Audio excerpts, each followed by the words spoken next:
individuals prioritize their own needs over their partners or other family members, and this absolutely creates resentment and disconnection.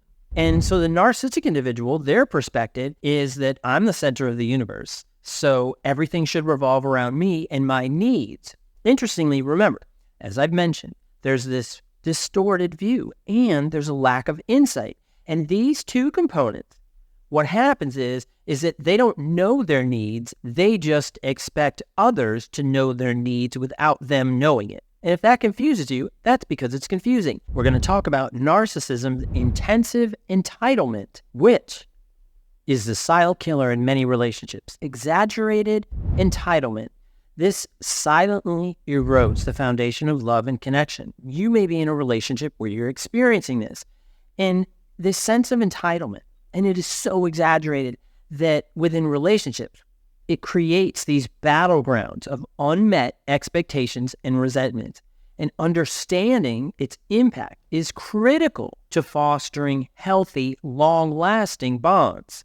So let's get into it. Let's discover the 10 points of exaggerated entitlement that destroys love and connection. The first one, unrealistic expectations. This creates constant dissatisfaction, disappointment by expecting too much from their partner. And what happens is, if you're the narcissistic individual and you're looking at this relationship, but you're seeing it in such a distorted way that your expectations, first of all, there are no metrics of your expectations. They're just broad and ill-defined. If something is broad and ill-defined, it's like trying to drive to Disney World, wherever you are in the world, and just saying, well, I'm going to go that way, and I'll eventually find it. That's a really poor way to get to Disney World, and it's a poor way to understand your relationships and expectations. Most narcissists do that. They don't do any exploration because of this impaired insight that they have. Now, if you're a partner of an individual with narcissists, or even a family member or anything like that, so you often have these unrealistic, unfounded expectations that are put on you. The problem is that when we have that, then we're expected to drive them to Disney World without knowing how to get there.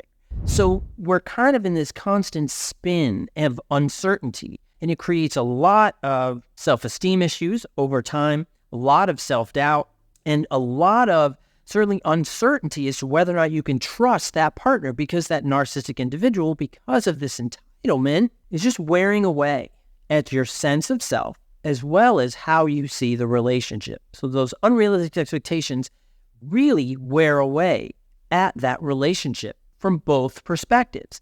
Now, the second component we're going to talk about this is lack of gratitude. And often the narcissistic individual fails to appreciate or acknowledge their partner's efforts, the things they do for the relationship, and it erodes this sense of feeling respected as well as a sense of appreciation. So what happens, the narcissistic individual just sort of expects, go back to those expectations, right? They just expect you to do things. Things are just supposed to be done. Same deal. It's not defined or anything like that. So when you do something for the relationship, it's just you were supposed to have done that to begin with. So you're kind of like, well, I've done this, I've done that, I've done that. But from their perspective, remember that they have a distortion. So they don't see it that they even need to give an appreciation because you should have done it anyway. And it's a very unhealthy perspective because, again, over time it erodes the relationship. Now, the individual who is a partner or family member, whatever it may be, of the narcissistic individual, because they don't feel appreciated, because there's no sense of respect for that individual, then you start to feel like, why am I doing this? I mean, I'm doing A, I'm doing B, I'm doing C, and no thank you, no appreciation. It's this lack of gratitude. It's this failure of that individual to say, you know what? Hey, I really appreciate you doing this. Hey, thanks for listening. Thanks for helping. You don't get any of that. So there's no sense of gratitude. Again, erodes the relationship.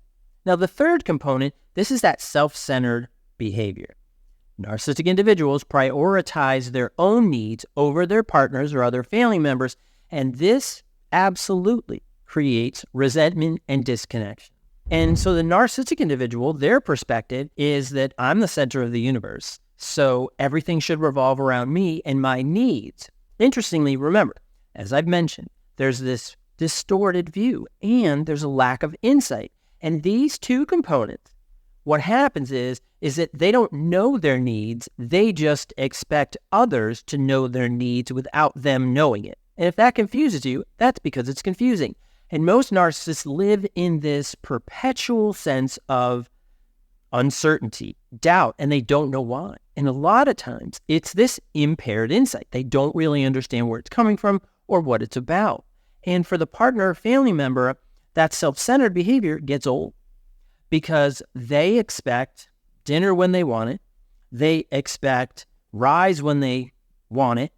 They expect you to do A, B, or C when they want it without them having to tell you, because they're the center of the universe, you should just know.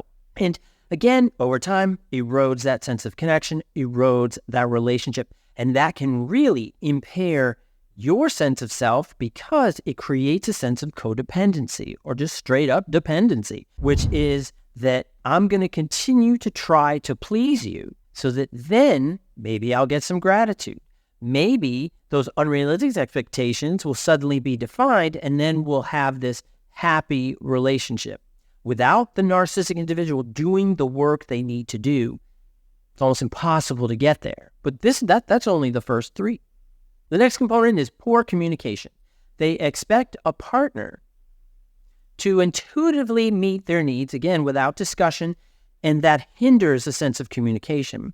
Most narcissists are very poor communicators, again, because they have this sense of entitlement that I don't really have to manage my verbiage, my tone, or anything else because you should just take it. And they often don't look at themselves. They don't explore their own tone or the words that they use because they don't feel like they have to, because they're above everybody else. And that erodes the communication. And for you, as the receiver of the message, being in that relationship, you're often confused by what they're saying because they really don't explain their points very well. It's very confusing. And in therapy, this comes up a lot because you have to ask them to clarify because they're poor communicators. And then they feel defensive about that because in their head, they have this thing called family in the head. And then they start to think, well, wait, are you saying I'm stupid because you're asking me to clarify? How are you calling me stupid? You're stupid. You know, you're supposed to be this doctor, this psychologist, supposed to understand people, and you don't understand me. And it creates this cycle of just dissent, frustration, all kinds of problems. And it comes out of this poor communication, out of those expectations, that entitlement that you're just supposed to intuitively know and meet their needs. And because they're poor communicators, you're often like, huh? What are you talking about? I don't really understand what you're saying.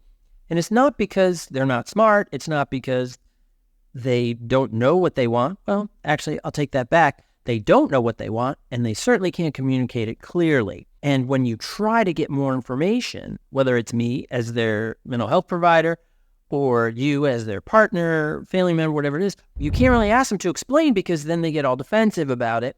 So how do you build better communication with someone who, whenever you try to clarify something, becomes overly defensive? Very, very difficult. Exceptionally difficult. Number 5, this is conflict and resentment.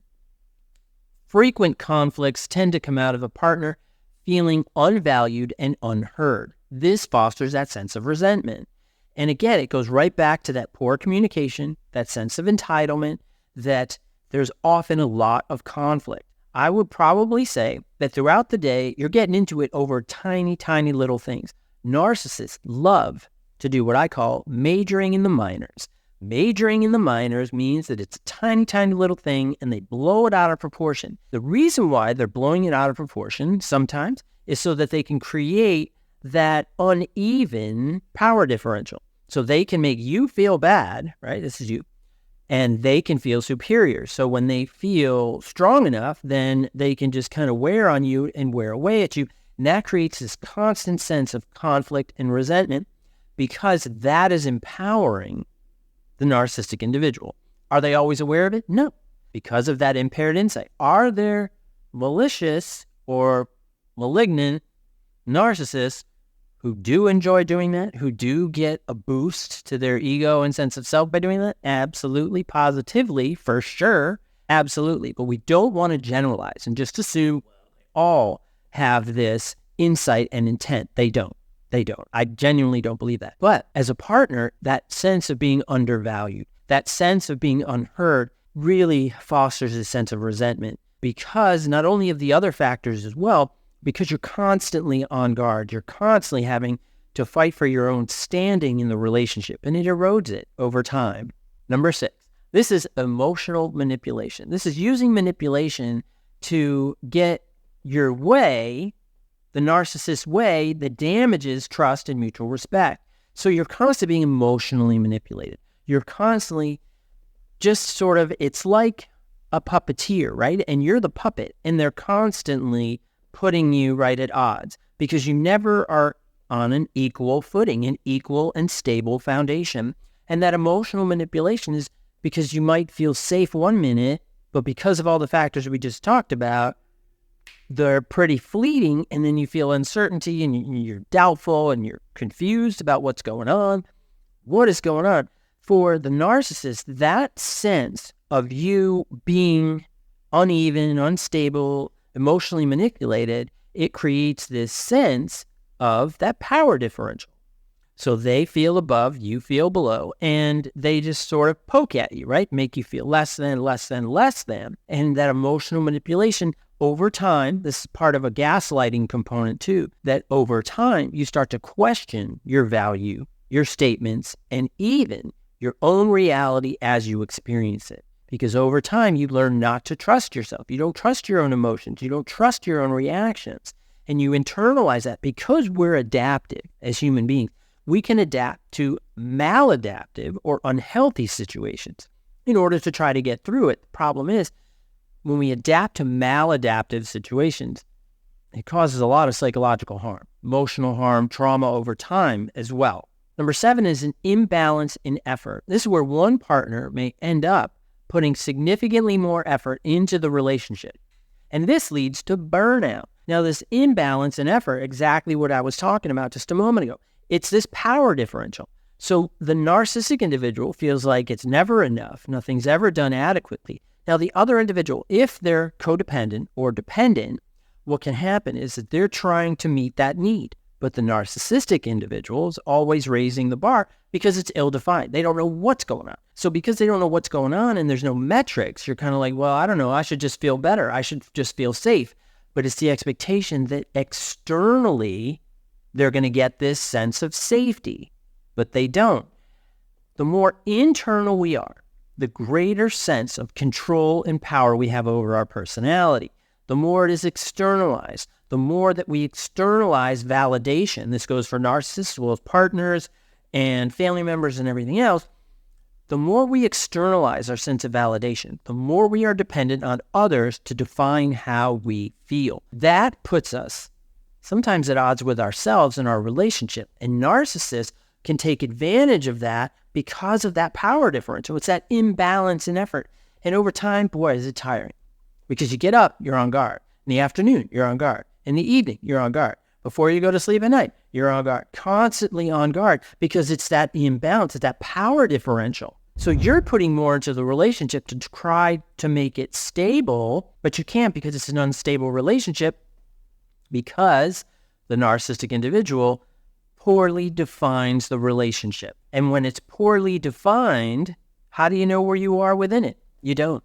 And it becomes that imbalance in effort. How can you, as the partner, family member, whatever, tries to fix it if you don't know how to fix it because the other person has no idea how to remedy it for themselves or the relationship, right? It's like fixing a car but having no idea how a car works at all. How could you do that? I mean, I guess you could try, but you're going to make a mess and that car isn't going to run. And if the car is the relationship, how does the relationship run? How does it function? It doesn't. It stalls out. It won't start. It won't back out of the driveway. And then what do you got? You got this relationship car that's just kind of stuck there and rusting in your front yard. And your neighbors hate that. So we don't want that. Number 8, this is a big one. This is the erosion of trust And behaviors such as dishonesty and infidelity constantly breaches trust, and it weakens that bond. And a lot of narcissists, not all, now people think that, oh, narcissists, all of them cheat and stuff like that. They don't all cheat. There might be a preponderance of infidelity, certainly. There's a preponderance of dishonesty, absolutely. And that erodes that trust. And if we look at that, what the narcissists are often trying to do is trying to stabilize their own ego, stabilize that they feel guilt, shame, remorse, inferior to others, because that's what narcissism is founded on, these really maladaptive core content areas.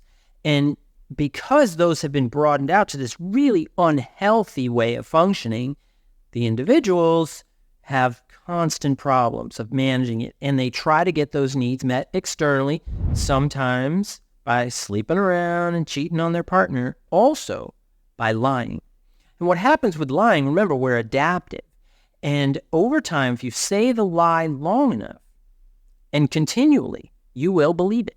It's absolutely true. There's a lot of studies in the last 50, 60 years that show that if we say a lie, you will eventually believe it. It's true. Absolutely.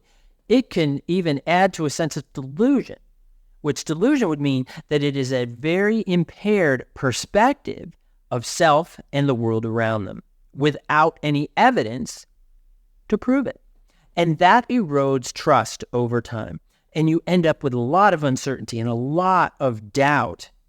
So again, you end up with having your heart broken, being disappointed, feeling gaslit because you, as the partner or family member, are trying to stabilize the relationship, but you can't, because this is somebody who doesn't even know how to stabilize themselves, because they won't do the work internally to create a stabilization. Number 9, neglect of the partner's needs. Now, the narcissistic individual focuses excessively on their own needs, and this tends to result in the neglect of the partner and their emotional and practical needs. Certainly, in healthy relationships, we want to attend to our partner's needs, emotional needs, as well as other needs, which is providing for the relationship, making sure that they feel seen, making sure that they feel heard. What words do your partner respond to? What words does your partner like to hear? Not about you, but about them. I appreciate you doing this. Oh, I understand where you're coming from. Things like that. Phrases that your partner responds to. If you don't know, you and your partner need to have a discussion about what phrases and words they are responsive to, and you should know which phrases you respond to as well. It helps you respond to each other's psychological and emotional and practical needs. Practical needs can also be providing for the household, could also be providing a sense of safety with one another. Narcissists don't do that because of that power differential. They see themselves above that. They shouldn't have to do that because they have that sense of entitlement, and they're entitled to not have to think or worry about that because you should take care of it. So you don't have to put gas in the car to get to Disneyland because it should just be there. Well, Disneyland, at least, I'm currently in Texas, so it's pretty far. So we're going to need to fill up. But if you don't fill up, how are you going to get there? And that's a great analogy for the relationship with a narcissist, whether it's from the narcissistic perspective, the narcissistic individual, or the partner or family member. Number 10, decreased empathy. And now, narcissists don't have a impairment in empathy. A lot of people believe that, but it's not true. And there's a lot of research to support that it is not true. They have empathy centers in their brain, absolutely, but they choose not to exercise empathy. And the reason is this sense of entitlement is they don't think they should have to. A lot of times they're like, well, I don't really need to feel how you feel because I really don't care, because you should be feeling and worried about how I feel, and you should center your life so that I feel okay. Because the narcissist doesn't know how they should feel, but they should feel good or happy all the time because they're entitled to that. So you should be doing that for them so they feel that way, but you can't make someone else feel that way, they have to engage in behaviors and thoughts in order to help themselves feel that way. But they don't see it because of that sense of entitlement. And they don't utilize empathy. They don't build that skill because they don't think they have to. They're entitled to everybody else just sort of, catering to their needs. And what that does for the partner, it really causes them to feel uncertain, a lot of doubt, and a lot of sense of insecurity. And often what you'll find is that dependency or codependency, you can often see a pattern. When I work with partners of narcissists, that we often see this pattern in their history of them trying to be the peacekeeper, of trying to stabilize relationships or emotions in other people, because oftentimes they are very empathetic partners, and family members in some cases are empathetic, and they do want everything to be okay, and they want everything to be calm and everybody to be happy. Problem is, we have to let other people discover that for themselves. And if we're a part of that, it's fantastic. But we can't do it for them. But the narcissist expects you to do it. And that's part of that exaggerated entitlement. And it eats away at love and connection. And it eats away at their ability to have relationships over time. Can they get treatment for it? Absolutely. Are they open to it? A lot of times they are very reluctant unless they have created excessive damage in their relationship. Could be divorce, could be a whole host of things, could be employment relationships, could be in a whole host of other relationships as well, and other types of just destruction in their life. And that can cause that narcissistic wound. And when they experience that narcissistic wound, it creates this sense of dissonance, doubt, uncertainty, and then they may be willing to explore it. They may. Not all the time, but sometimes. Is narcissism treatable? Absolutely. Absolutely. Does it take time? Yes. Is it difficult? Yes. Is it possible? Yes. Hope you found this helpful. I'm going to leave a video here for you to check out on children of narcissists, so you can kind of get a greater perspective that what happens when you grow up in a narcissistic household. So check it out, and I'll see you next time. Thanks a lot. Bye-bye.